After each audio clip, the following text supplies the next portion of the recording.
we're back. Light week in comics right now. Very there were a light couple week. things. I am going to say, Jose made me endure a little bit of torture before we started recording today. He pretty much forced me to read the Hulk Red trade paperback, the first 6 issues of the Jeff Loeb title. Because I think everyone should experience it once in their life. Yeah, and I will say this. And again, I am a comic book writer, and comic book writers generally, it's poor form on our part to criticize other writers. But when it comes to Jeff Loeb, he's a big boy, and I know you can go to him in a convention and say, Elliott said this about you, and he'll say, who? And what? And you know what? And Does he have a pool house? A pool house, yeah. No. Does he have a swimming pool next to the pool house? Yeah. No? Yeah, right. Unless I have my audition being made during a John Suntress interview. 3-part I don't merit interview. his notice. Yeah, 3. Like 6 hours. I don't merit his notice. Jeez.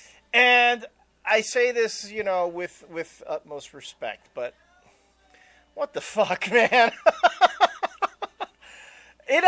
To me, it actually started pretty strong. I started reading it, and I was going, this actually isn't that bad. I was reading that first issue, and I don't want to get into details. Let's just say it started out strong, and that's the part that kind of kills me the most, when a story starts really strong, and then something happens where it just totally derails, and it gets crazy and stupid.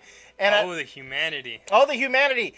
And that's not even the part that bothers me the most. The part that gets me the most is that the Hulk Red is able to get from New York to friggin' Nevada. That's like crossing half the continental United States in a matter of, I don't know, the time period is either funky the way the book is edited, because Jeff Loeb never puts in 1 hour later or 2 hours later, whatever. It just happens. Like, the Hulk is suddenly in New York, and then bam, he's back in Nevada. Then bam, Red Hulk is back in New York and doing something. And it just seems pretty arbitrary the way a lot of these twists and turns and plot switches are taking place.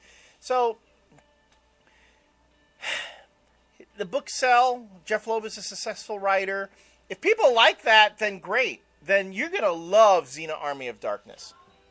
You should love Xena Army of Darkness, because I'm telling you, we put in some of the most arbitrary plot twists and turns in that series, just for the simple fact that we were going, come on, it's Xena Army of Darkness, don't take it so seriously.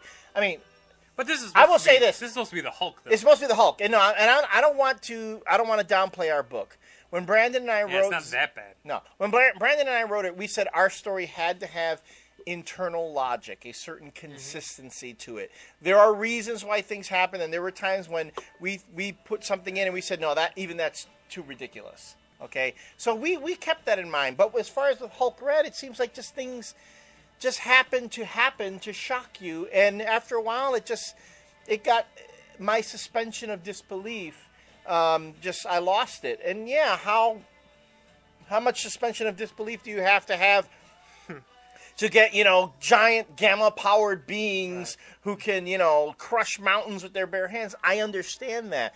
But I guess there was no logic in the story, no internal consistency to it. So, I don't get how that book sells so well.